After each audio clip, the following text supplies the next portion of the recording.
Laugh it up, fuzzball.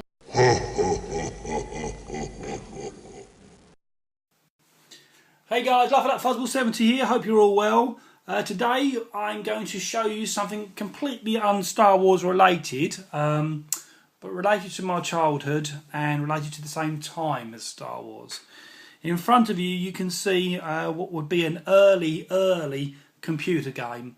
Now, me showing my age here, I first got into computer games probably late 70s, early 80s, and in 1980 they came out with this, which was called the Galaxy Invader 1000. And what it was a handheld, battery operated, for want of better words, Space Invaders.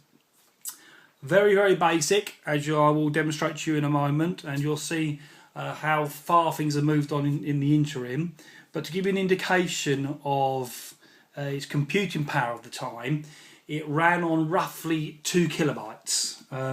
So if anybody knows anything about kilobytes and megabytes and gigabytes, you'll know that that is almost a tiny amount of memory, and indeed most smartphones these days run into, you know, multiples of 10 gigabytes, and so it would make this something like, I don't know, about 1 million times less powerful from a memory point of view. So very basic, but as I say, I used to really enjoy this game, and I have several of them. I have a collection of them, in fact, which I haven't really brought onto my channel because obviously we're predominantly a Star Wars focused channel and community. But I thought I might show you this today simply because we seem to be a bit of a lull in the Star Wars figures at the moment, waiting for the waves to hit the stores. So I thought I'd show you something a little bit different, something to sort of mix things up a bit. Right, we'll start with the box. As you can see on the front of the box, the main features of this was it was a computer space battle game, had dynamic sound and light, and it had 2 whole colours. Yeah, 2 whole colours, fluorescent display panel, and as it says there, worked on 2 gigabytes. On the back, it gives you, I suppose, a diagram of the actual machine itself. Shows you what are the missile launchers, what the missiles themselves, the UFOs and the invaders. You've got different points. You've got 10 points for a UFO, and dependent on how far down the screen the invader was, you've got either 5, 4, 3, 2 or 1 points for them.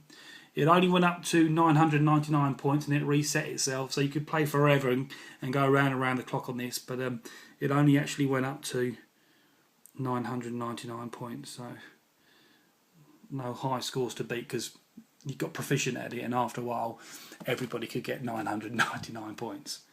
So yeah, that's the box. Still got the polystyrene inside. It's in really good condition. I also have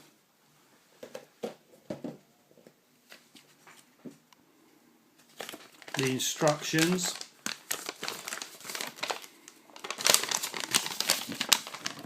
Thus, once again, when you look at the address down here, it's actually made in Japan, but sort of distributed through a company just outside of London, a place called Woodford. You know it's old when it's got a telex number down below, which is sort of an early sort of fax machine, prior to fax machines. Okay, on to the main event itself. I'm going to play this, probably quite poorly, but I'll give it a go.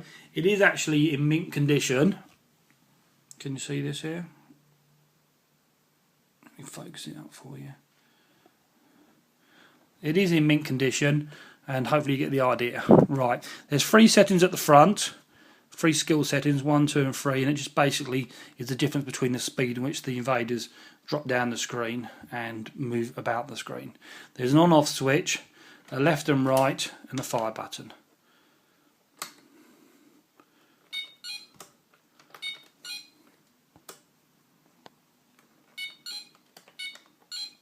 Wow, this is difficult to play.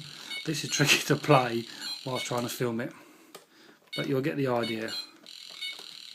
The joystick itself sort of self-centered, so once you let go of it, it takes the little spaceship that you control back to the middle of the screen.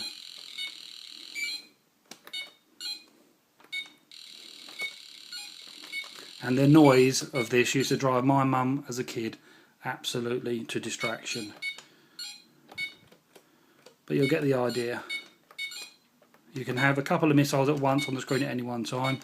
The poor little computer couldn't take much more than that. It'd probably blow a chip.